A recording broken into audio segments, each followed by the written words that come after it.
Wow, 420. And we are here again. It's Elevated Intel. It's 420 on Friday. I'm still Jodi James, and I am blessed to be joined by the beautiful Miss Lady Alex. Hi, Lady Alex. Hi, I'm excited to be here. 420 is the best time of day. Always. And if you set your clock right, you can have many 420s. We used to have a clock that was broken, and of course, we set it at 420. And it was astounding how many people that just didn't get it. But on my broken clock in my RV, I have decided that it's more like three that's the perfect time for a broken clock. Well, it's not too early to have a 420. Definitely a great time for a cup of coffee. You tell the things we convince ourselves of. For me, it's 420 all the time. That's what I'm saying. But it is 420 on Friday, and this is Elevated Intel. And at the top of the hour, Alex and I are going to talk a little bit about the news. You brought some great news this week or this last week, Alex? Thank you very much. It was a pleasure to invite you back again. What do you got for us? What are you following this week? Yeah, so this week, something interesting. The mayor of DC is proposing an act that would allow medical marijuana companies and local breweries and distilleries to work together to create alcohol-free cannabis drinks. Yeah.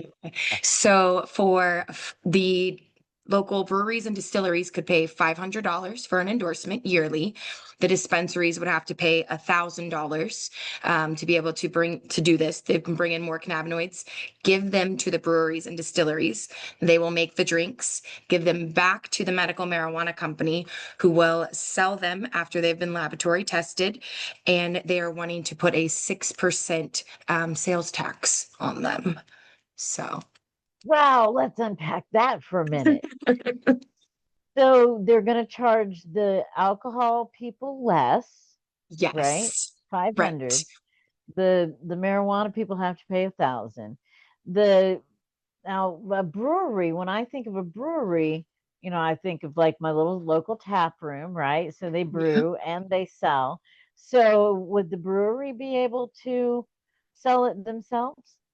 Not the way this one's currently written. It would have to be lab tested and go back to be sold at the dispensary. So this is fascinating. I know Hector's going to come on in a little while, but Washington D.C. is, I guess, considered a territory.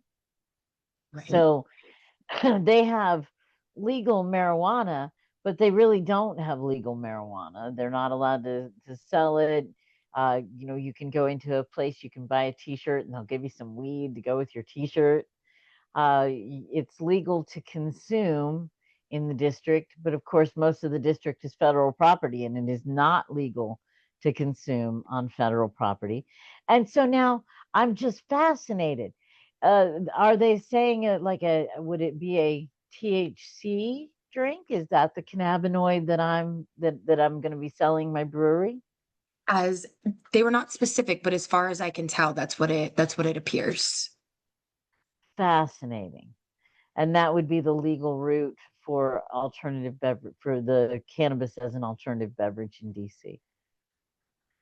Wow. I wish I was on the street in DC now because we sat down with a place, there's a little place in Fort Pierce that we like to go, and she just didn't know what to do about selling hemp beverages because of course we don't know from month to month, week to week, where you're going to be allowed to sell them.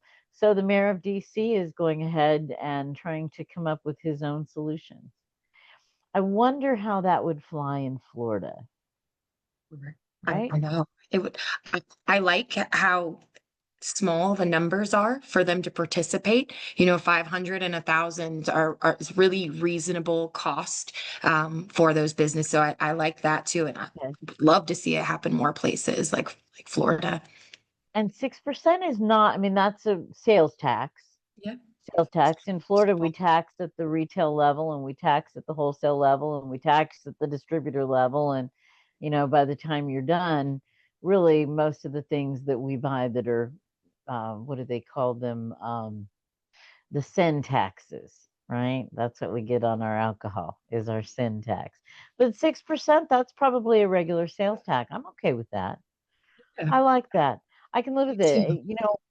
It only probably would work in like Guam and Washington D.C., but it's certainly practical. And like you said, it's the price, the entry to the marketplace that's the most attractive. I Yeah. think that for you to maintain your MMTC license in Florida now, it's like $100,000 every 2 years. So $1,000 and 500 is definitely outside the marketplace.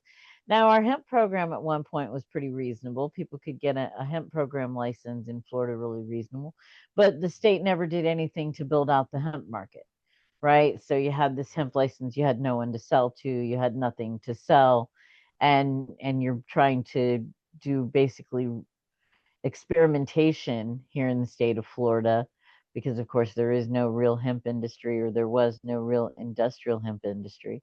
So, all right, very interesting. I like Washington D.C. I was actually watching Maine this week. So for Oh, viewers who have been with us before, yeah, I came back from Maine last summer and I'm like, make America Maine again. And Maine, the medical marijuana program in Maine was created by some really amazingly smart people. A great doctor by the name of Dustin Sulak was there working with the legislature, and he does a program called Healer. I guess it's healer.com, maybe, where okay. people can get in and get trained by Dr. Dustin Sulak. The rumor has it that Dr. Sulak has his name on one of the new MMTC licenses. I don't know that for fact. I haven't talked to Dustin in a while, but he was fabulous and really understood the value of terpenes, understood. He would be like, you have to be able to smell the marijuana because your body is just going to respond to the terpenes that you need the most. And so he was really instrumental. And in Maine, you can still go into a medical marijuana dispensary. What? Now they have both medical and uh So that makes me take none. I need to wait. I need to That'll ask make our you guest smell to less. mute. I don't know Can how. I ask That's our why guest? they said it. Is that what the advice All is right, for? Mike, mute. We're live. I'm got an appointment to go see him in a couple of weeks. You Okay. can go, or I'll figure out another way to go. Okay. This is how you know we're live. Mike, we're live, and it's Oh not yeah. your turn. You can I'm know muting you. Bye, Mike. So, but I like the way that program rolled out. You can walk into a medical dispensary, you can smell a big jar, and then buy a brown paper bag full of Oh, cannabis. that's And it awesome. was fabulous. They don't require the same sort of testing in the medical part. And this was what was giving people a lot of grief. But I said, I don't need my medicine to be tested if I know my grower. If I can walk in and I'm talking to the person who's growing it, they're going to tell me. I'm going to be able to smell it. I'm going to be able to look at it. I know there's not mold on it because when I smelled it, I would smell mold if it's properly dried and properly cured. So then if you go into the medical side, you have to, it comes in little tiny jars. You buy it by the eighth. It has no colored packaging. It's all, 100% almost what we see in our medical market, a black jar with a clear lid. You can't smell it, tons of packaging, and every batch is tested. So Maine is making a big deal right now about whether or not the medical marijuana market should have to adhere to the same strict standards. And as someone who comes from a medical first, we're like, medical must be safe. But we have all these big people, so far away from us growing that we just Right. don't know our growers. So as a consumer, I'm like, let somebody test it. In Maine, I'm like, let me sniff that.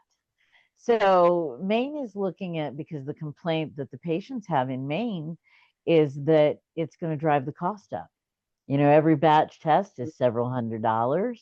If you are a Okay. small craft grower and you have to do several $100s for every batch, you're going to pass that along. So they're talking about audits. So as opposed to batch testing, they would do audit testing. So Okay. the OMMU would come in, and instead of testing every batch, they would look at your process from beginning to end. And, if there's no pesticides anywhere on the facility, I'm probably not using pesticides. They're probably not going to If show up. Right. And so it was just fascinating to see and I'm very concerned because of course I will, God willing, go back to Maine again. And it was funny, I went in to get this fabulous blueberry, which was really the reason I went to Canada, back to Maine, is because I love the blueberry. I took all kinds of time last year to try and figure out what the name of the company was and who we bought it from so I could get the same stuff. I tried to track down the dispensary I bought it from. But I finally ended up going to like the factory warehouse, and I bought, I don't know, 10 apes or something like that. And the guy's like, "Oh, so how long are you going to be in Maine?" And I'm like, "Well, exactly as long as it takes me to smoke all this weed." Right, right, right. Anything else would be illegal. Are you following any other fun stories this week? Yeah, so we there was a post today that was up from Gene Jones that was talking about a vape pen pilot collection for recycling vape pens, e-cigarettes, both it looks like both nicotine vapes and cannabis vapes, because they are really harmful to our environment to just toss them in the trash. Um, 100%. yeah, which I'm guilty of throwing them in the trash. And as I dug a little bit, I will never throw another one away in the trash. Um, so they have increased the fires that happen at recycling and waste places by a 20.6% increase, looking from the 2016 to 2021 versus 2022 to 2025. Huge increase in fire risk. They create a thermal runway when they combust. So really, really dangerous in that sense. Um, Wait a minute. What's a thermal runway? Is kind of the heat that it takes for other things to build a fire to build. it allows it to travel faster. So it's like it's not just it catches on fire, but Oh, it's a runway a plane takes off on a runway. It makes it very, yeah. very quick.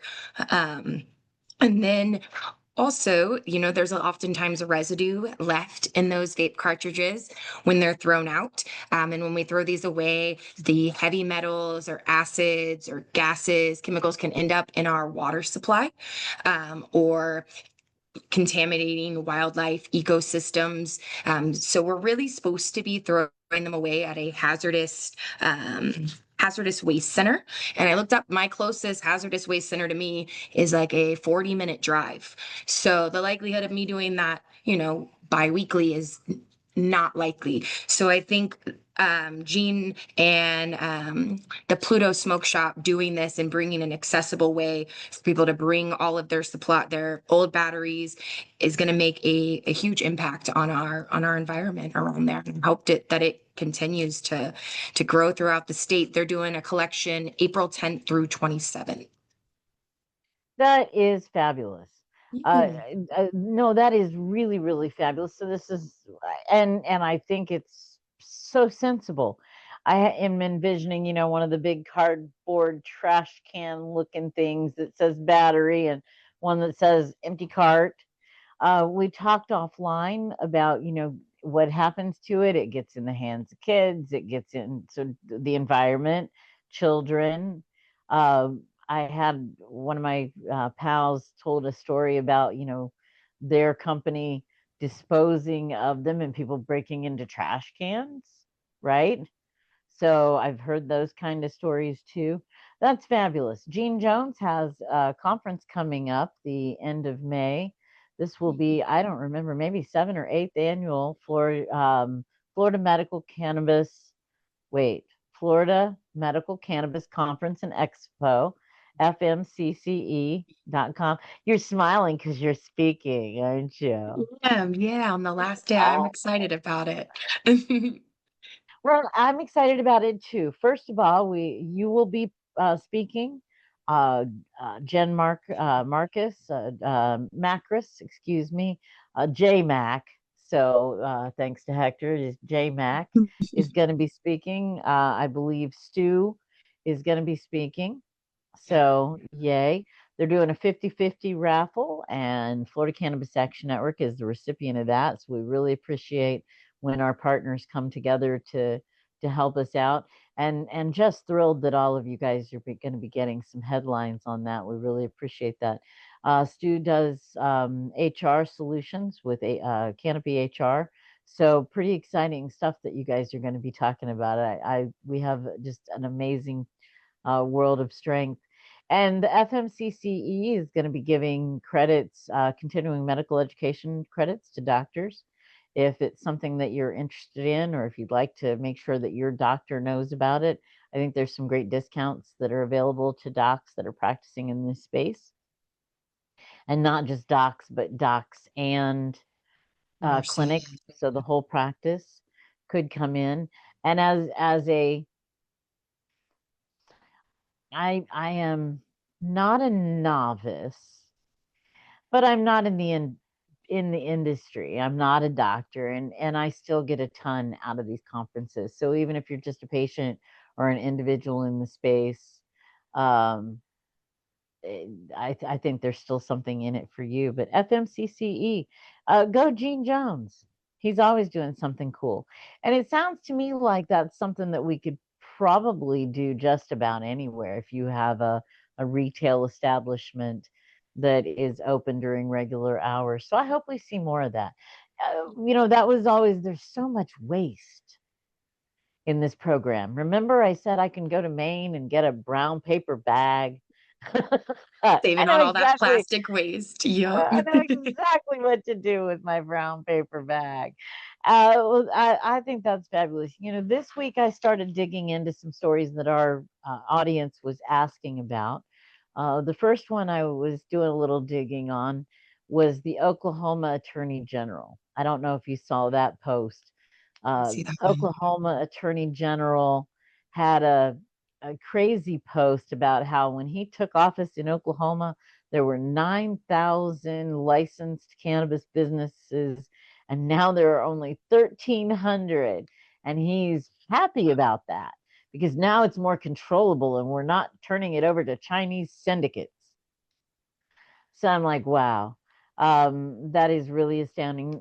I understand that it is really tough for big businesses to make a lot of money in the cannabis space, but the idea that you would want fewer choices for consumers in a space like this is just kind of trippy to me. And Chinese syndicates, I like that. So I know in Florida we don't have a lot of Chinese syndicates popping up in Florida because of course you can't sell property to someone who but that Florida. So I thought that was very interesting. And I don't know how much we have to worry about a Chinese syndicate in our natural local products, but I do think that we need to be very careful about some of these chemicals that are being created. Not all of them are being created in the United States. A lot of these Delta products are being converted outside the United States. I've heard too that China is a big supplier, particularly of some of these vape cartridges. Some of the packaging, that was always the concern, is these packages, the almost Skittle package, the almost M&M, the almost whatever package, that a lot of that was coming from producers in China. So very interesting stuff. The other story that I am following because of our members' concerns is water pollution from Trulieve in Jefferson County. Had you seen that one yet?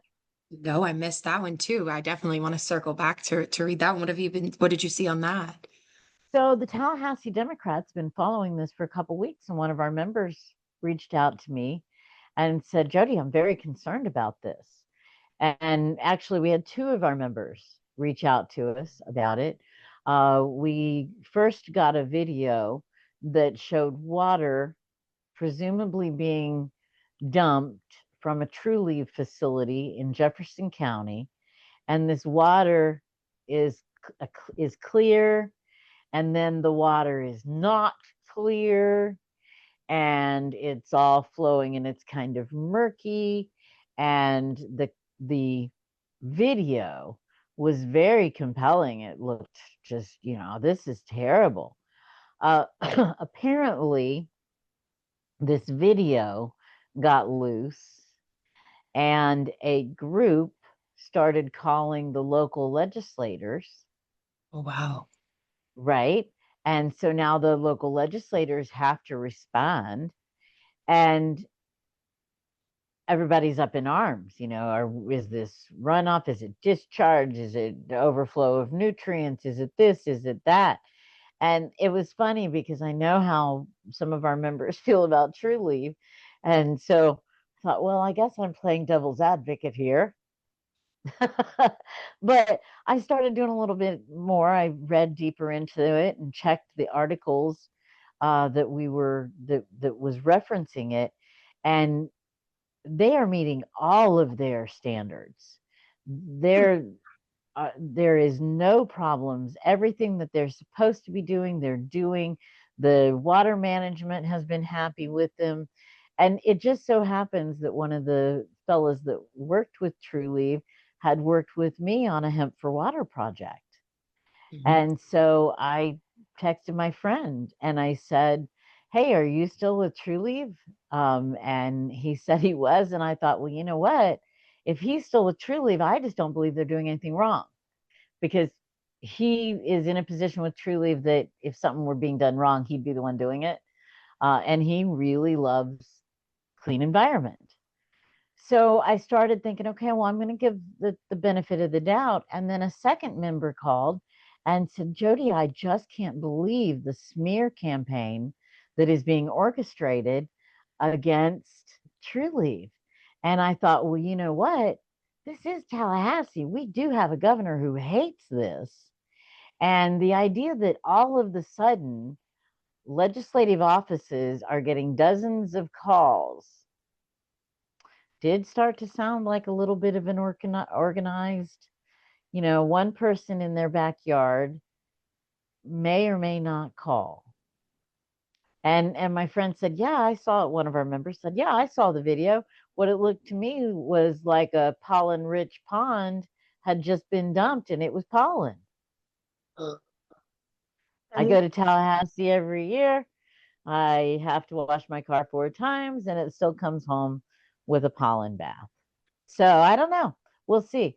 But we do want our program to be environmentally friendly. So I'm really glad that we're spearheading a program there in Tallahassee to collect those carts.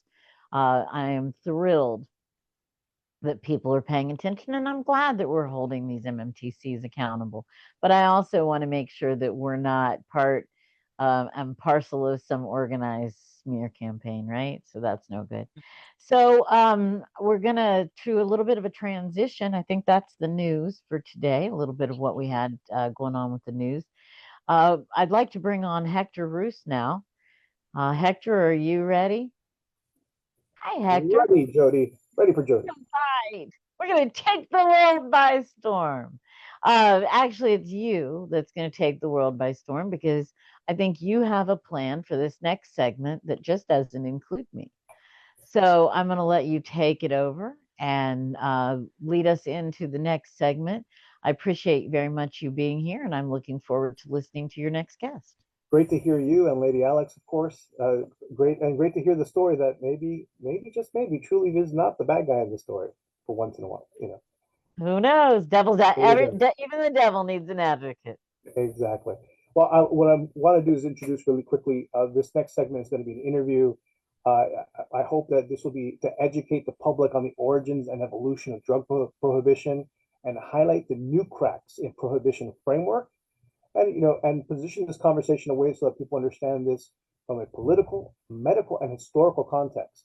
So this comes from us based on a recently publicized article in High Times magazine called "Everything You Know About CBD is Probably Wrong." And with us today is the author of this article, Michael Krawitz, with the Veterans Action Council. Michael, you with us? I am. Good to see you. Yeah, great to talk to you again. And this is on top of an hour and so that we spent yesterday just kicking back and talking. But I really appreciate you coming in. First, congratulations to you for being published in High Times. It's a historical publication, right? That's been shaping the public conversation and perception about cannabis and the counterculture to mainstream policy reform. So, congratulations. Your article challenges a core assumption that people have been told for generations that international law requires prohibition. Before we unpack that, tell us a little bit more about who you are, who is the Veterans Action Council, and what is your relationship with the Florida Cannabis Action Network, Florida CAN? Oh man, yeah, just a little while, huh? A little bit. Yeah, so I am a disabled U.S. Air Force veteran. I served back in the 1980s. It's long enough now I have to check. It's like your birthday. The further you get away from it, the more you have to ask someone else to give you a reality check. Really, the 80s? Yeah, it was the 80s. And I actually, got out of the military with a disability. I'd been hurt while I was serving on the island of Guam. And, my history is one where I came up in the 70s in New Jersey. Cannabis was something that was, generally, kind of everywhere, and it was, generally understood that it was going to be legal. And then there was a whole history with that in the 1970s. If you want to look up the mess with Jimmy Carter and Dr. Bourne, and how our efforts to, I say our, but the cannabis movement's efforts to legalize cannabis back in the 70s, how that was derailed. And I guess if it wasn't for that, I might have been a cannabis activist. A different universe, I might have been a cannabis activist, but I went in the military.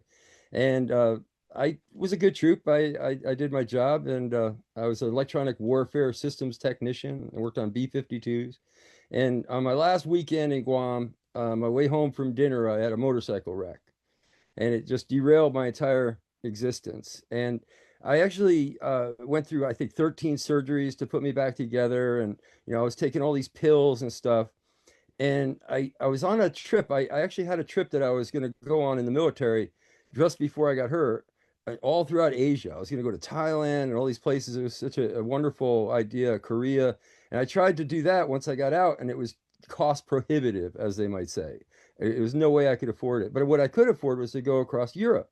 And without realizing it, this was 1996, exactly 1996. And I remember that easily because of Prop 215 in 1996 from California. But in fact, I didn't really experience Prop 215 in California before I actually went to Europe. I replaced that big Asia trip with a Europe trip. I was able to go across from Netherlands and all the way across to Greece, and then come back to the Netherlands. Had a wonderful trip. But while I'm there, I don't know, maybe it's the old man in my young version, but I thought, hey, I'm disabled, I'm on crutches, I'm going across Europe, basically camping.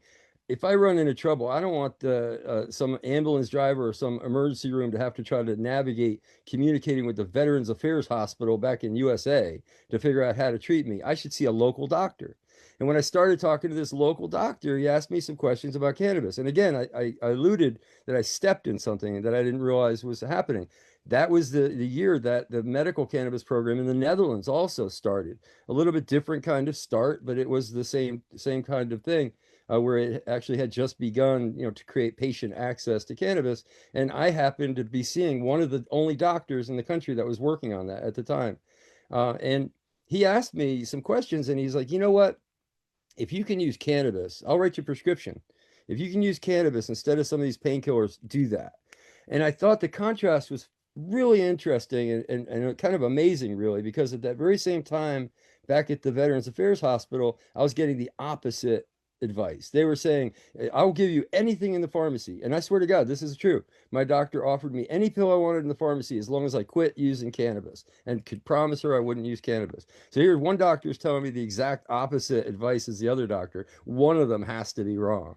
And I came into the UN work back in 1998, right on the back of that experience. And it just struck me. And that's what I spoke about at the UN, was how weird and stupid it seemed that I seemed to be getting better respect for my medical conditions from the Netherlands, from my doctor in the Netherlands, than I was from the Veterans Affairs Department, even though the Netherlands doesn't owe me anything. I'm not a citizen. I didn't serve in their military, but yet they actually seem to be giving me more respect. So that's kind of where my work came from, was that, that experience as a patient. And to fast forward to today, Veterans Action Council is a really interesting phenomenon for us. Back during COVID, we had a buddy check set up that we started. And if you remember, that was right about the time when Zoom came into into focus, and a lot of people were using online communications and chats and things like that a lot more because of the COVID. And we decided to create a buddy check system where we would get in and just have this sort of informal meetings amongst veterans. And over time, that grew into and became what we now call the Veterans Action Council.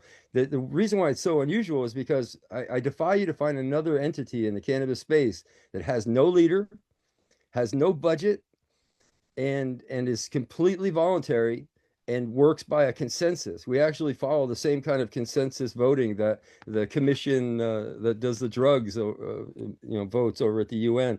The Commission on Narcotic Drugs is what it's called. But we kind of modeled our consensus-driven process based on that. A bunch of countries that act independently, voluntarily, and we're like a bunch of countries, only we're individual little people. But it's the same kind of idea. So, how did you come to Florida Cannabis Action Network? Florida Cannabis Action Network weaves through everything. So, when I first started out in Virginia and looking at cannabis and cannabis policy, I actually went down to I was at school going through retraining. I never did finish my retraining, but I did pretty well. I was a computer engineering student at Virginia Tech. And over time, I wasn't able to keep up with the studies. It was just too much, not being able to use cannabis on campus, having a very demanding schedule. It was more than I could handle. But I have to say, I had very good grades. When I left school, I didn't leave because I couldn't do the work. I just couldn't handle the load, kind of, if that makes sense. But at that time, I joined up on a little normal chapter here at Virginia Tech. And working through that normal chapter, it was sort of a formative moment, I guess you'd say. A lot of our information was based on Ohio. Interestingly, the North Coast Normal. A lot of our documentation was stolen directly from them, our flyers and everything. But when it came to certain things that we were working on, it kept bringing me to Florida and to the Florida space. And I can't remember exactly when I met, Kevin Applin and Jodi. It was that long ago. But I very quickly became sort of part of the crew in Florida. And over time, I've always maintained a connection to the Florida Cannabis Action Network. I really appreciate the connection that the Cannabis Action Network in Florida has to the broader movement. I'm kind of a movement guy, and connecting to that space where at the very grassroots level, there's only a couple of organizations that ever represented cannabis. And one of the coolest ones is the Cannabis Action Network. So I got to speak on a stage, right after Jack Herer, and hang out with him and smoke some Jack Herer bud when it was fresh off the Cannabis Cup experience.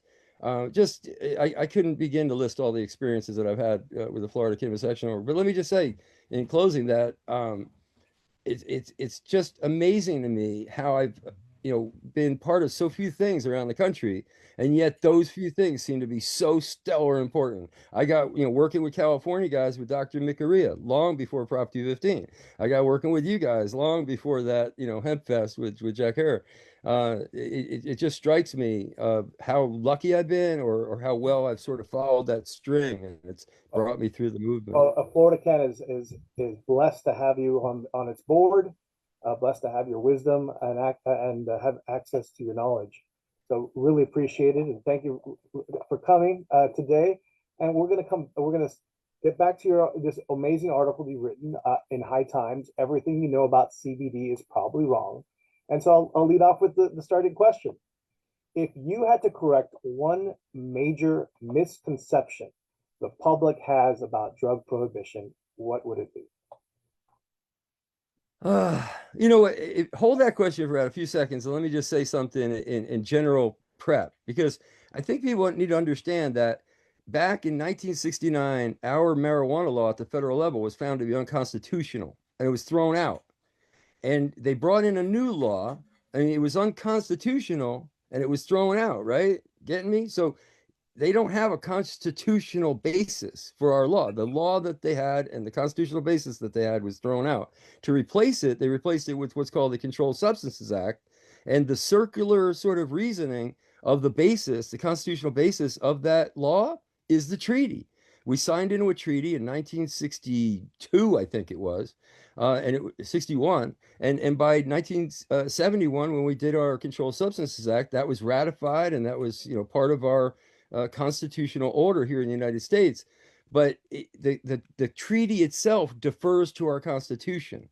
So you can't have a constitutional basis for something that diverts itself back to our Constitution.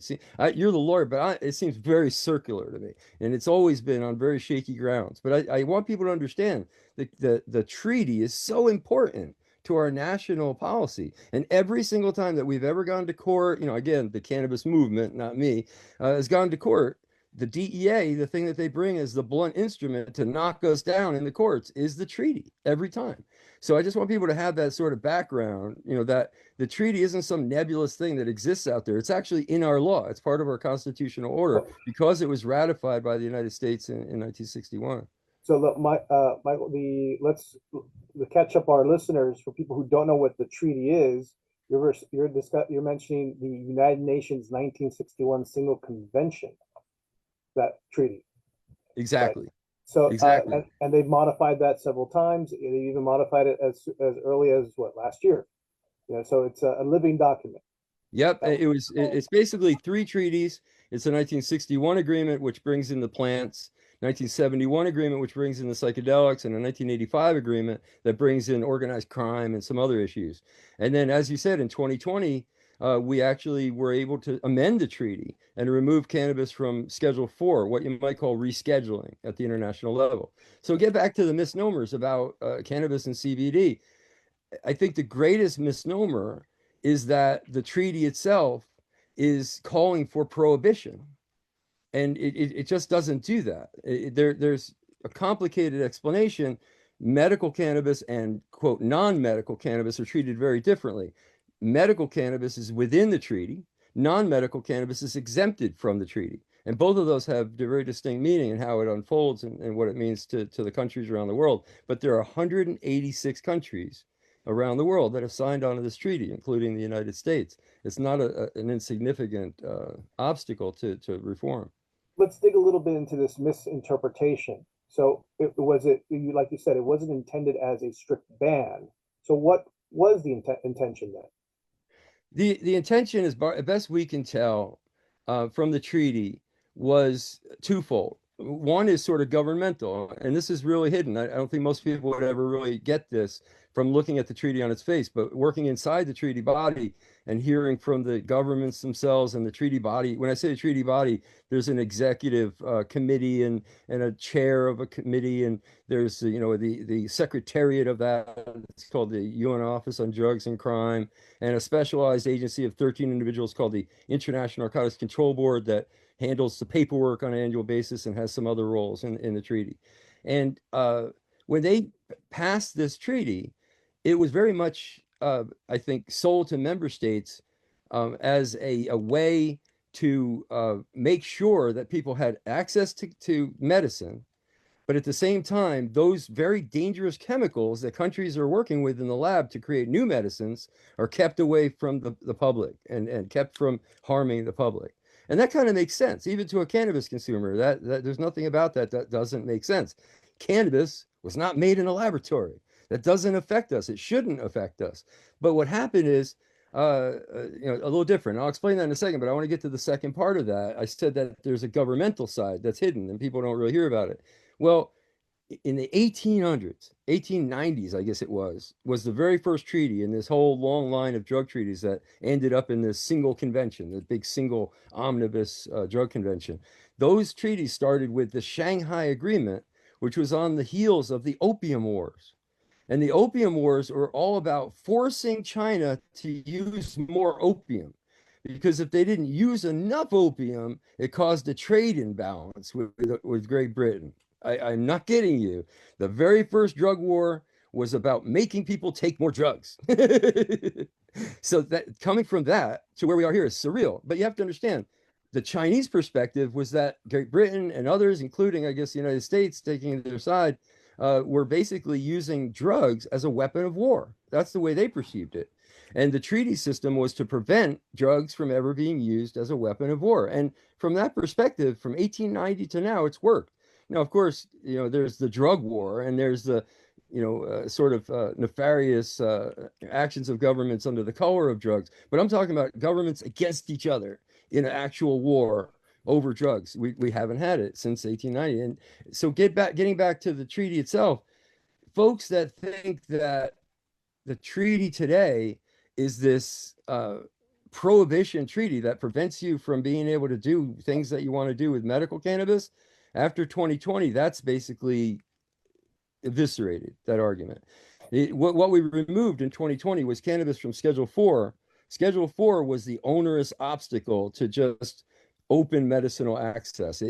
Schedule 4 in the treaty called on governments to have really restrictive policy, basically to treat cannabis as an unknown entity, an experimental drug, because they thought it was dangerous and they didn't understand it. That's how it was written into the treaty. By removing it from Schedule 4, we kind of normalized medical cannabis, meaning that any government throughout the entire world can set up almost any medical cannabis program they want, whether they want it over the counter, extremely liberal, don't even need a prescription, all the way to it must be FDA approved. On the other, there's nothing in that spectrum that's off limits. It's all there. And on the other side of it, there's nothing about the treaty preventing governments from legalizing marijuana for non-medical use. That's under exemptions to the treaty. And there's two of them. There's an industrial exemption and a horticultural exemption. We don't talk much about the horticultural exemption. There is one country that uses that as the basis of the national law. Ironically, the country where we go to the UN meetings, Austria, where we go, Vienna, Austria. Austria actually has a law where you can grow cannabis and use it as an ornamental plant in your driveway if you want to. You can have window boxes full of it on your front porch if you want to, as long as it's not flowering, because then they believe it's a drug plant. Up until then, it's a horticultural plant that you can just grow with immunity and no control. And the thing about that is, though, it's a little tricky when you start talking about international trade, because when it's exempt from control, there is essentially no international trade. So, this is up to each country to come up with a reason why they would want to exempt it. On that, let's talk about generally how the political pressure came then. So from my understanding, Portugal legalized, then Uruguay legalized, then Canada legalized, and now you have these member states who are parties to this treaty. What do we do with them? No, well, now we have to reconsider the whole premise of the justification of what are we trying to do here with prohibition. And that was what, starting 20 years ago to the present. And then they finally did the rescheduling to Schedule 4 at the UN, 2 years ago, 3 years ago? So I think that, what you're saying isn't quite on the mark. The thing about the international treaty body is it looks at medical and scientific use exclusively. And at the beginning of our medical cannabis work, like the Netherlands starting their medical cannabis program, the United States with our medical cannabis under Prop 215 in California, that was not really, they didn't share a lot of love from the UN level on that stuff. It was very poorly understood how that fit into the medical, world order. And there was a lot of pushback from, folks that thought everything needed to be pharmaceutical, and it's very strange because the legalization of cannabis operates completely outside of the treaty body. They have absolutely no contact with that whatsoever. If you're going to legalize cannabis for non-medical or non-scientific use, then it actually has nothing to do with the treaty body. And I say that for two reasons. One is our legalization work hasn't affected them at all. The treaty body is unaffected by our legalization of adult rec cannabis. They haven't really even dealt with that yet, to be honest with you. So would it be fair to say that prohibition as it persisted, not because it was required, but because it was convenient, and I mean convenient to blame it on the treaty? I think that it goes back to your original, thing that you said that wasn't quite on the mark. In this respect, that is on the mark. And what it is the countries around the world interpreted the treaty as a prohibitionist document that would prevent any use of cannabis that wasn't approved. And they just didn't approve any cannabis. It's almost a version of the catch-22 that we had inside the United States for many years, where the FDA would say, sure, you can approve cannabis for an FDA-approved drug, just study it. And then you try to study it, and they say, well, it's an unapproved drug. How are you going to study like that? Marinol, Right? that's been approved for 20 years. So let's get And back Marinol slides right through as a pharmaceutical, meeting the needs of that pharmaceutical system. So let's get back to the article and this idea of the CBD breakthrough. So why is it in your article that you're saying that recognition of CBD is not internationally controlled, meaning not internationally controlled, such a big deal? Yeah, so over time, we've had some very strong disagreements with the International Narcotics Control Board. As I just said, when we first had Proposition 215, they came down on us very hard, not realizing that the federal government of the United States was standing in the way of medical access, really violating both the spirit and the letter of the treaty. And the state of California was stepping up to fill that void. From the international perspective, they saw it as an aberration. They saw it as a way of getting around the process, when in fact it was the process. That was the only process. If you go back in time and you look at what we did in California, again, the cannabis movement did in California in Prop 215, it was all about really getting around the obstacle that the federal government had presented. From that perspective, it's very different. And eventually they did come to that, perspective and change their point of view. But up until very recently, the world body, the UN system, the drug control program, this International Narcotics Control Board, they were looking at cannabis and the cannabis listing in the treaty, because again, it was 1961. The scientists, Dr. Meshulam and those guys that discovered THC did so in like the 80s and the 90s. So yeah, it was certainly after 1961. CBD wasn't even that well studied until the 90s. Yeah, so in 1961, all they knew was that you had the flowers and tops of cannabis that seemed to have the drug effect, and you had the extracts in cannabis and what they called the resin of cannabis, which to their lingo was their way of saying hashish.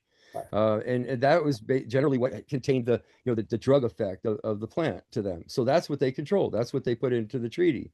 And because they said that an extract of cannabis was controlled, here we come all these years later where we now have extract of CBD, which really isn't a drug of abuse at all. It's now been found by the World Health Organization or FDA, even the DEA agreeing that CBD in its own right is almost negligible. It has no abuse potential. So the International Narcotics Control Board rather recently decided to change their interpretation of the treaty. And this is really important. I got to take a sidebar here and tell you why this is so important. Because of the fact that the International Narcotics Control Board speaks with all these countries about the paperwork. When I say the paperwork, every country every year files paperwork with the UN saying how much of the controlled substances they used and how much they think they're going to use the next year. And that documentation is provided to that INCB, that International Narcotics Control Board. So they have direct contact with all these countries every year, and they are, sort of the in-house experts on the treaty language, and often are the single greatest source of information about what the treaty actually says for governments. And you have to picture, a lot of governments only have, people that have been there 4 years or 8 years or 10 years or whatever. This is, institutional knowledge going back 50 years. It's not that easy for a particular government to know everything that they need to know about the treaty. They lean on this International Narcotics Control Board to help them understand the treaty. So when I say that the INCB has changed its interpretation, that's heavy, because that means hundreds of over 100 countries are probably going to be very heavily influenced by this new perspective. And what they did was they said, instead of looking at it literally, okay, if it's an extract of cannabis, it's controlled, full stop. Even if it's CBD, it's still an extract of cannabis, it's controlled, full stop. They applied what they call a teleological interpretation, which is to look at the treaty's intent. look at what it really intended to do. And what it intended to do, as I said before, is actually ensure access to medicine and protect people from dangerous substances. If a CBD isn't necessarily a dangerous substance, then why would they be worried about it? And they actually issued guidance to countries essentially saying that, even though literally the treaty could be interpreted to say that it should be controlled, you don't need to control it. And first off, I got to say that gives us a lot of work to do, because if it's not going to be controlled, how do you regulate it? And that's a real big question that countries are going to have to figure out around the world. But the flip side of this is also one other thing that's fascinating, incredibly important. The International Narcotics Control Board accepted the fact that there needs to be necessarily some THC in with that CBD for it to be an effective medicine. And they're still providing that same guidance. In other words, CBD with even some THC in it is allowed to be uncontrolled. Even though THC is essentially a controlled substance, they're saying some THC can be in with the CBD because it needs to be. And they recognize even with that THC, it's still not an abusable substance. So it would be okay for countries to not control that. Well, that's a huge thing now. Now you're really getting into a big area, because that's what gets into that industrial exemption. Because the only way that you can have THC available as an uncontrolled substance in the treaty is if it's considered to be industrially exempt. And that's a stretch for the normal application of what they had previously been saying about the industrial exemption. It's actually in line with what our activists have been saying for years. And the fact that they recognize that some THC is necessary for it to be a good medicine, and even more, they said member states, in other words, countries on their own, should figure out how much THC is okay. That's what we've been saying for quite a while. And for us to be in line with the INCB is a little shocking to me at this part of my work over the years. That's amazing. I have two more questions I hope you can answer. So I just want to confirm that you are arguing, and correct me if I'm wrong, that the biggest remaining barriers as a result aren't this treaty, aren't international law, it's now domestic. What does that mean for these reform movements here in the United States? When I first started as an activist on this international stuff, I thought, hey, the United States will legalize cannabis or whatever, and then we'll change the world. That's kind of how I looked at it. Sure. It's not working that way. And in fact, the rest of the world is already moving forward in dramatic ways on cannabis medicinally. And we're being kept out of it inside the United States. Our industry, our people are not accessing that cannabis from outside the country, and our industry isn't allowed to be available to other countries around the world, all because of the USA and our policy. But even more than that, people that have been paying attention to the policy for quite a while know that our federal laws created issues for our industry over banking and things like that. Well, I've come recently to understand that those issues they're present worldwide. The United States is holding back the entire world with respect to access to medicine, access to cannabis as a proper medicine. And one last thing I'll say about that is, in the absence of that world participation in this vacuum, what we've had is a situation where only very powerful geopolitical players like Canada or the Netherlands have been able to actually produce medical cannabis and sell it around the world. So you've got almost a new sort of neo-colonial distribution system that's growing up organically in the wake of prohibition. And that pisses me off. That really pisses me off. And it doesn't need to be that way. In the United States, federal law is one of the biggest reasons why that's happening. So, amazing. Thank you so much. Just the last question here is something introspective here. For people, to get a strong takeaway here, what comes next? What is the next breakthrough that people aren't paying attention to yet? Well, once we change the federal position, and we have a rescheduling effort that's underway that President Trump re-kick-started with his executive order. So that's in process. That rescheduling process is actually ongoing. And then any change in Congress, if we have a blue wave, as they're describing it, potentially, there's a very good chance that within a year, we'll be talking about federal reform. Either one of those, a new federal law or rescheduling, is going to actually engage us with that world market. There is a world path to market for medical cannabis, but it's going to be a big wake-up call for people that have been working on what we call adult rec, illegal access, because there is no international path to market for adult rec. As an exempt product under the exemptions that exist in the treaty, whether horticultural or industrial, that would be an individual choice per country, and it would be very not portable. Let me put it that way. It wouldn't be very portable. I'm having trouble picturing an international non-medical cannabis market for anything other than purely industrial stuff, like door panels that are made out of hemp or whatever. But actually, CBD products, medical cannabis products, anything that has a medical, use to it is probably better to put it under the treaty and have the world market, even if it is a little onerous to deal with, maybe the paperwork. It's better than, the aberration, which is the adult rec market, which is, something that we created in the wake of medical here in the United States, doesn't really fit into the world order. And the fact that Canada has an adult rec market may very well be preventing their medical market from engaging the world.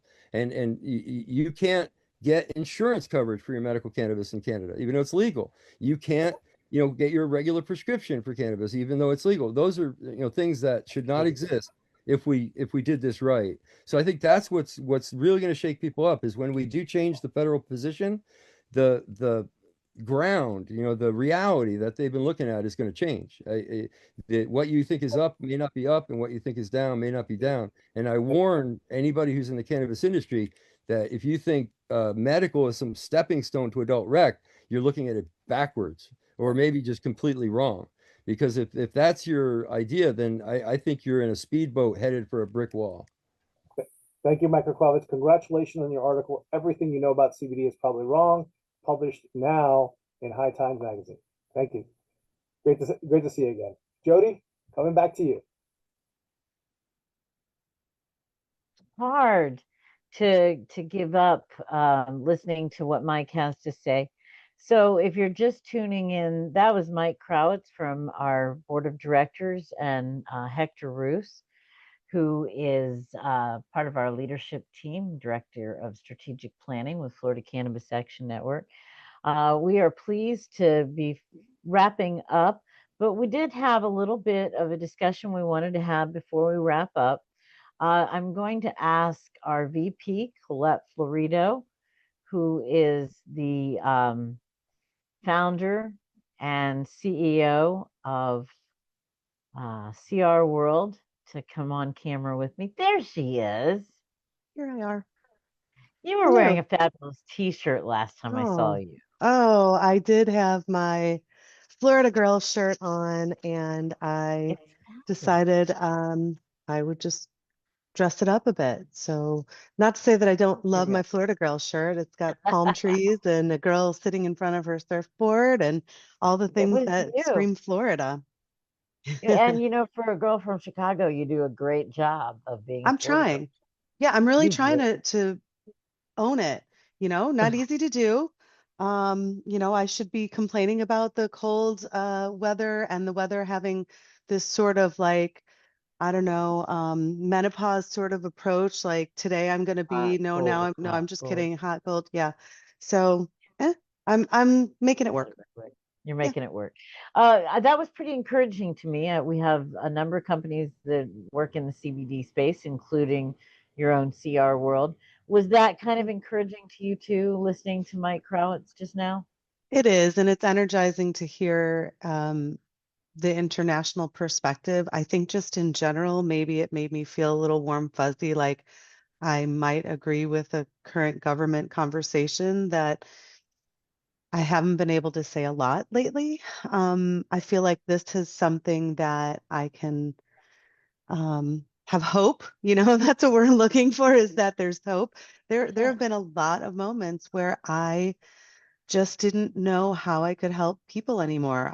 That was the goal. How can I help a lot of people? That was what we say in meetings to, how do we make our mission happen? How do we help people?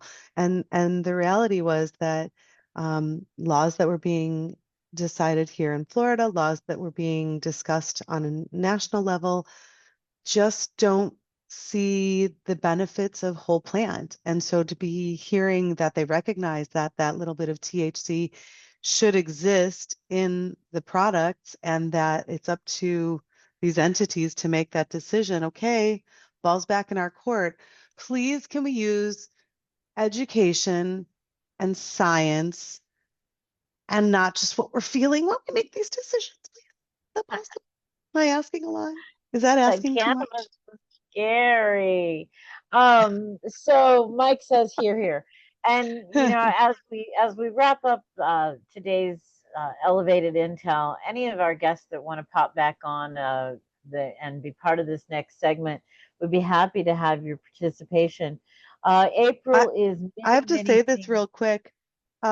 Here's my container of needs to be recycled. I That's thank you, fabulous. Alex. Right? Don't throw Right? them in the trash. No, Oh, no, they're no. sitting right here, right Well, next to and we'll the just let's whatever. find retail locations. I think it's a great plan. Love it. April is many things awareness month. That's what I learned. Of course, it's our high holiday, 420, and we Mhm. talked. Hector's in it for the fun. We talked a little bit about some of the events that are going to be happening. Alex, you're going to be pretty busy up in the Jacksonville area. We get on our mailing list at flcan.org. Join our mailing list, put in your zip code, and you'll find out all of the things that are happening up there in the Jacksonville area. We're working with our friends for Best Blunt of the Bay over in St. Pete. That's going to be happening at Chillum, the Chillum location in St. Pete, starting, I think, what, 4 o'clock? It was an evening I thing. mean, it seems like 420 have to seems look. like an appropriate time to be there. Yeah. I'm no expert. Just a thought. If they didn't start it at 420, I give up. But Chillum is open all day, so go and do St. Pete and make sure that you're there for the best blunt of the day of the Best bay. blunt in the bay. Best That's blunt in it. the bay. Thank you. Or And then could be the best blunt of the day. I don't know. Let's not that's what I was thinking. let's It's not pigeonhole always this. 420. That is my mission. And that was a fun over thing we here. did that was CRW Network did when we launched. We had the blunt rolling contest, and Carlos was a part of that. So I love that he is continuing, doing it. and still doing it. I'm sure he's done it plenty of times, and it's been fun. I was there one year. There was a cross that was made. I mean, there were all sorts of, it wasn't a cross, it was like a sword. I mean, some really fun things that people are doing and being creative. And so here for the art. We used to, when we would do our doobie contests over here, we would give you the best doobie, the biggest doobie, the most doobies, and then we always had a pipe for the guy who rolled the worst doobie. So there's one in every crowd, and that guy should get a pipe too. Should get a doobie doo. It's going to be a later thing I'm going to learn, and I'm going to use dexterity, and that's how I'm going to get through my senior years and keep my fingers nimble. That's a strategy. At age 50, I taught myself to roll with a rolling machine. Now, I can roll an amazing doobie by hand with a filter, but you would not be able to tell the difference from someone who did one in a rolling machine. I'm just going to put that out there. But I Challenge thought, accepted. You should be able to teach an old dog new tricks, right? And at 50, taught myself how to use a rolling machine. It is easier on your hands, and rolling that perfect doobie by hand takes probably a little more time, and getting the filter in there just right, because I am a bit of a perfectionist. But I wanted to bring this panel together because April is also Autism Awareness Month. It's also Cancer Awareness Month. And I saw diversity awareness, and I told Colette that when we were going to talk about diversity, I said, I'm going to make a joke about neurodiversity, and I could just see the panic. That face. So I guess this isn't really a joke, but my husband, who works for a professional international company, said that one of his colleagues has a disclaimer on his email that says something to the effect that I am neurodiverse.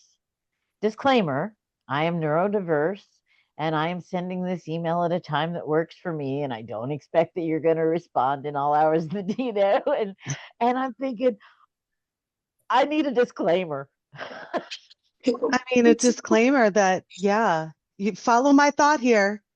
Oh, disclaimer Well, is you won't be able to, but that's okay. and you and I had been talking, Colette, and you were like, I really need to be able to see it. I'm a visual learner. And, put this contract in simple terms because I don't know shit. Oh, bleep that out, Steve. But, I mean, what would and this was kind of the jokey part, but, we'll have to talk again about exactly what would your neurodiverse disclaimer be. And I think we're going to have to work with that as a team. I get paid by the word. I think I get paid by the word. There you go. A disclaimer. I like his about all hours of the day because I'm gonna randomly work at like 5 o'clock in the morning or midnight, or I feel that I can get behind that one. That one, I thought that was some pretty good ones. Hector says, let's talk about annual tax day anniversary. Oh my gosh, no, do we have to? I forgot that it is tax. I spent the last 2 days doing my taxes, so sure, Hector, go ahead and trigger me a little bit. What about tax day? Oh, that the original tax, and remember, paper was printed on. It was a lot of hemp back in the day when this stuff was invented. But yeah, the original tax was a tax on people who were very exceedingly wealthy. The first of them, like, was the equivalent of a few single digit percentile. If you made the equivalent of over $500,000 or over $1 million, but never much more higher than that. And now it's applied to all of us. And to that, I say you can take your money and you can smoke it. No, I was reading some of the same stuff, and it was just fascinating. In the early days, less than 80%, no, 80% of the citizens of the United States didn't pay taxes. It was all about taxing the wealthy and taxing the corporations. My, how things have changed. But cannabis is important to all of our lives, and my neurodiverse discussion that we may very well have as an organization aside, uh, we really do need to be talking about autism and uh, mental health awareness is coming up. We want to make sure that people are recognizing the values. uh, Colette, I know that you have done some interesting studies on both the autism and the cancer angle. And Alex, I'll float this to you next. When you think about, do you want to touch on autism or cancer, Colette? Both. Do you have what's your thought as we're bringing awareness about the issues and in particular cannabis? What would you recommend listeners be thinking about? Well, I think that I'll touch on both, and for different reasons. When you talk about autism, and you look at how it could affect someone's day in a way that they can streamline their thoughts or that they can be calmer approaching um, whatever scenarios, whether it's being out in public or having to stay focused on things. The whole plant CBD rich products are such a great springboard for that. And as Mike's already commented, we now have international groups saying that it does not have the dangers that people had associated with it for so long. So I feel like that's a great springboard conversation for people to if you have this diagnosis and you're looking at it and you're looking at ways that you can support your day. I can't say that the CBD is going to solve this diagnosis, but I certainly can tell you that it's going to help your day go a little bit smoother. And if your day goes a little bit smoother, you're winning. And so that's the first thing I would say. And then when it comes to the cancer, we are on the verge of 1 year of my husband's passing from cancer, also on tax day. So doesn't that doubly suck? But here we are. Thankfully, 420 is around the corner, and he would want us to be sure that we celebrate for 420. So we're talking about Ron's world tour, and it's gonna be multiple days. Anyway, I digress. Cancer, we know how there's so much to managing a cancer diagnosis. There's so many pieces that you're talking about that have to that CBD rich hemp, that THC rich products, that topicals, that pain relief, that sleep relief, that digestive relief, or the desire to be hungry, all of these different ways that a person with cancer could be implementing cannabis into their day. It just, there isn't enough research that's out there, but there's enough anecdotal now to know that people do not have to suffer when they're in pain and when they're going through a diagnosis, and that even introducing the CBD products to help them to manage the grief of what they're going through and the mental pieces that come along with it, that roller coaster. And I'm not just talking for the patients themselves. I am talking to you, the caregiver, because you are quietly going through this behind the scenes, and you're not necessarily voicing your frustrations or your pains because you're being strong for your person. And I know that that behind the scenes, you need sleep to be the strong person that you are, and that THC and CBD has their place for the caregiver as well. So those are the things that I would say hands down. And what we need to be fighting for is the ability for me to feel comfortable going into the hospital with my person and saying, this is their form of treatment of choice. This is what they use for pain relief. And I'm very pleased that we were able to use it in so many ways for Ron's care in the hospital, and advocate for him, but it was no easy chore. And so as FL Can, our goal is to lighten that path, make that path easier for patients, because it should be a first line, not a last line of defense, and Marinol is not the answer. Right on. Well, stay tuned for that, because Josephine Canella-Creel, who also sits on our board of directors, does a lot of work with senior care, and I have been thinking I would love to see her walk us through a segment. She speaks to us individually often about making sure that our advanced directives are very, very clear, and that we have someone named as the person who is going to be implementing our advanced directive that's willing to fight for you. Right? I mean, Mike pointed out that if you go into the hospital and you say, I don't care what your policy is, this is the world law says I should have this medicine. And, who is going to be that champion for you?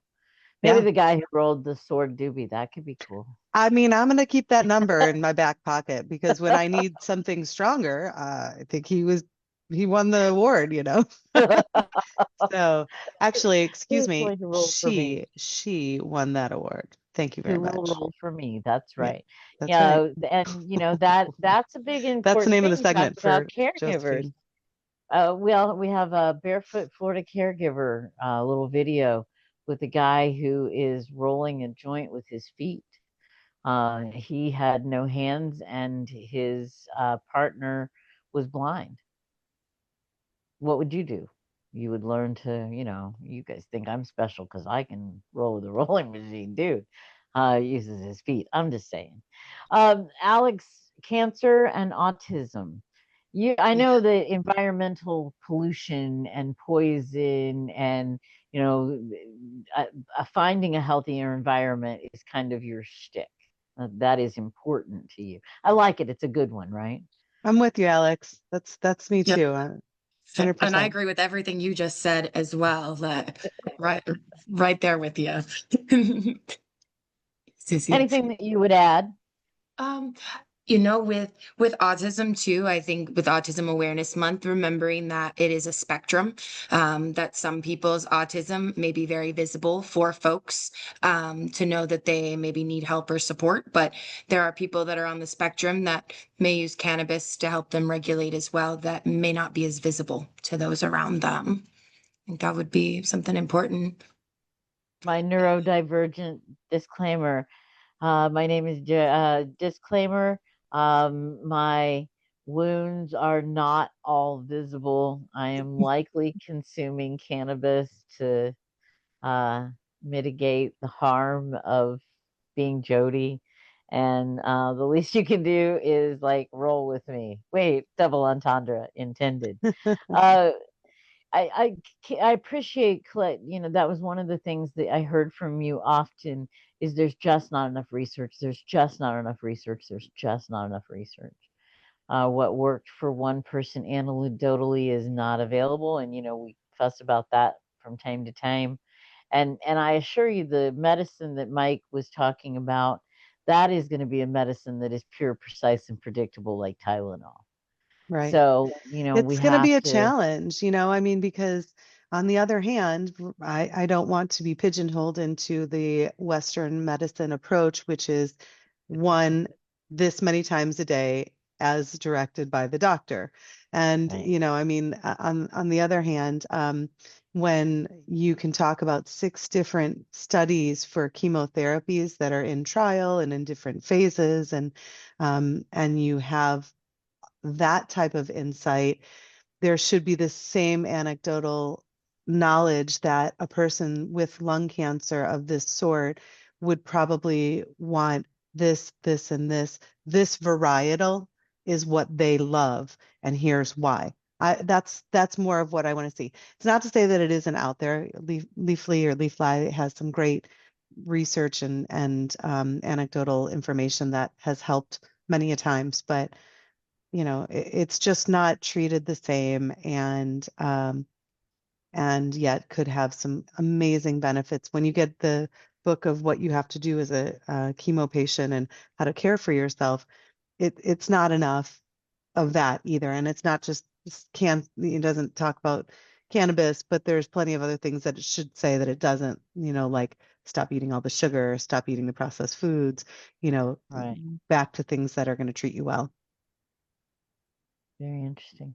Yeah. Well, excellent. And you know, I wonder if there isn't a adding cannabis to your routine pamphlet that might need to be developed out there somewhere, I because you sure know. think if it's in pamphlet form, it's more likely to be distributed. So there you have it. A Yeah, goal for Florida Cannabis Action Network. writing it So down. April, big important month. Autism awareness, cancer awareness. Certainly, if you or someone you love has been touched by uh, one of the many people who have been touched by autism or cancer, uh, give a shout out to the help that cannabis gave. I was looking at our statistics, and one of the best posts that went out last month, had the most eyes on and the most shares, talked about how cannabis works for all of these different disorders, and that people have been telling you their story about how it worked for them, and that they deserve to be believed, regardless of what the research shows. Hmm. It doesn't really matter. This worked. It worked for me. It worked. If what you're getting isn't working, we need to work backwards to figure out why not, because the plant works. So I thank you very much. Hector, any final words before we wrap up today? Any thoughts on awareness? Yes, What? cancer sucks. Cancer sucks. That's a good one. Cancer Yep. sucks. We can all see if we another consensus building organization. Cancer sucks. Well, and you know, the effect of cannabis on autism is just amazing. That's really one of the disorders that we started seeing in the early days. Canna moms here in Florida were very instrumental in moving the conversation. And I had one of the parents, Dravet syndrome was what the child was being treated for, but they were also on the spectrum. This child was pretty much nonverbal, uh, despite being 5 or 6 years old at the time, nonverbal, didn't make any kind of eye contact. They started them on the low THC, high CBD, which was our original program. And it wasn't months before the dad was practically in tears on a call to me The child was making eye contact. The child was verbalizing mommy and daddy. You know, if you've got a 7-year-old child that you've not seen them look you in the eye, um, that is a miracle. That's So, everything. That's, yeah, I mean, you can't that's put everything. words to that. I 100%. it's why I'm thankful that we have Paige Figge sitting in 100%. Washington, D.C. right now, not whispering. I'm positive she's not whispering in their ear, but she is definitely vocalizing about how important the whole plant hemp is and how we have to treat it accordingly with the CBD-rich products for that very reason. So 100%. thankful she's up there doing the work. Charlotte's Cancer mom. sucks. Yep. Cancer sucks. Autism, Autism. we can bring you closer on the scale. PTSD, we've seen Seizures. amazing results. Answers are out there. April 16th is LSD Day. I said I was going to bring that up and just say hey to, you know, thank you, Albert Hoffman, for bringing the conversation a little bit enlightenment. Anybody else before we wrap up? If not, we're going to call it a day. Thank you very much for tuning in to the Cannabis Action Network's Elevated Happy Intel. 420. Happy 420. We'll be back next week to get you ready for the 420 weekend. Have a great time. See y'all later. Thank you very much to all of my guests, and thank you very much. We are Florida Cannabis Action Network. Are you one of us?